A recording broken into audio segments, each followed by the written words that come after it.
ममता कुलकर्णी ने एक बार फिर किया बड़ा खुलासा। बताया कि जब वो बिहार गई थी तो आरजेडी नेता लालू प्रसाद यादव ने उन्हें किया था राज्यसभा सीट का ऑफर। तो चलिए दोस्तों, इस वीडियो में आपको बताते हैं कि किस बारे में बात कर रही हैं ममता और उन्होंने क्या किया है खुलासा। दरअसल महाकुंभ मेले में किन्नर अखाड़े की महामंडलेश्वर नियुक्त होने के बाद और इस पद से तुरंत हटाए जाने के बाद से ही ममता कुलकर्णी कुछ ज्यादा ही सुर्खियों में छाई हुई हैं। अब इसी बीच ममता कुलकर्णी ने बिहार की विजिट को लेकर एक चौंकाने वाला खुलासा किया है। अपने इंटरव्यू में उन्होंने ऐसा दावा किया है कि आरजेडी नेता और बिहार के पूर्व मुख्यमंत्री लालू प्रसाद यादव ने उन्हें एक बार राज्यसभा की सीट का ऑफर दिया था, जिसे उन्होंने ठुकरा दिया था। इंटरव्यू में पहुंची ममता कुलकर्णी ने बड़े बड़े खुलासे किए, जिसमें उन्होंने ये भी बताया कि उनके अकाउंट में कितना पैसा है।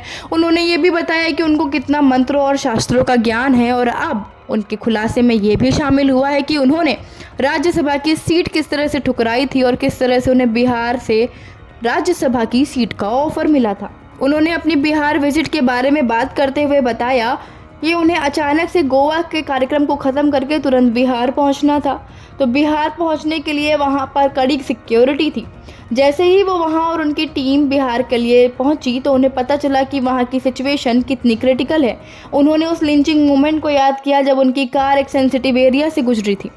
उन्होंने पूरे इंसिडेंट को याद करते हुए बताया कि जब उन्होंने ड्राइवर से एक काम के लिए रुकने के लिए बोला तो उनको मना कर दिया गया और उनको वार्निंग मिली कि मैडम हम यहाँ नहीं रुक सकते, यह एक नक्सली एरिया है।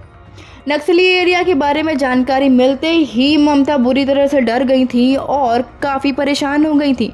इतना ही नहीं, वहाँ से सेफली बाहर निकलने के लिए उन्होंने महामृत्युंजय मंत्र का जाप तक करना शुरू कर दिया था। वहाँ की व्यवस्थाएं देख के वो काफ़ी परेशान थी, क्योंकि होटल में काफ़ी कड़ी सुरक्षा थी और इतना ही नहीं, वेन्यू पे भी काफ़ी सारे लोग थे, वहाँ बहुत भीड़ थी और इस भीड़ से वो काफ़ी परेशान भी हो गई थी। उन्होंने उस घटना को याद करते हुए बताया कि जैसे ही कार्यक्रम खत्म हुआ सबसे पहले उन्होंने जाने का सोचा। इतना ही नहीं, उन्होंने उस खतरनाक इंसिडेंट के बारे में याद करते हुए ये भी बताया कि उन्हें पता चला था कि अगर उनकी ये फ्लाइट मिस हो गई तो उन्हें अगले 7 दिन तक यहीं फंसा रहना पड़ेगा। तब उन्होंने महामृत्युंजय जाप करते हुए वहां से बाहर निकलने का सोचा और जब वो वहां से बाहर निकली तब उन्होंने और उनकी टीम ने चैन की सांस ली। इस पूरे इंसिडेंट को याद करते हुए उन्होंने बताया कि जब मीडिया का ध्यान इस घटना पे गया तब लालू प्रसाद यादव ने एक पब्लिक स्टेटमेंट दिया था, जिस स्टेटमेंट में उन्होंने राज्यसभा की सीट ममता को ऑफर करी थी।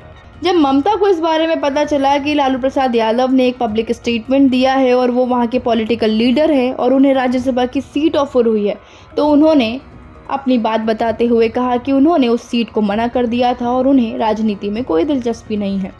खैर, ये तो बात हुई उस घटना की जिससे ममता कुलकर्णी उन दिनों गुजरी थी, लेकिन आपको बताते चलें कि इंडिया वापस आने के बाद से ही ममता को लेकर आए दिन बड़े बड़े खुलासे हो रहे हैं और वो दिन पर दिन किसी न किसी विवादों में फंसती हुई नजर आ रही हैं।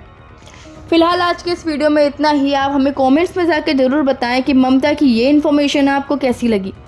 साथ ही वीडियो को लाइक और शेयर करना बिल्कुल भी ना भूलें। ऐसी ही खबरों के लिए जुड़े रहिए फिल्मी बीट के साथ।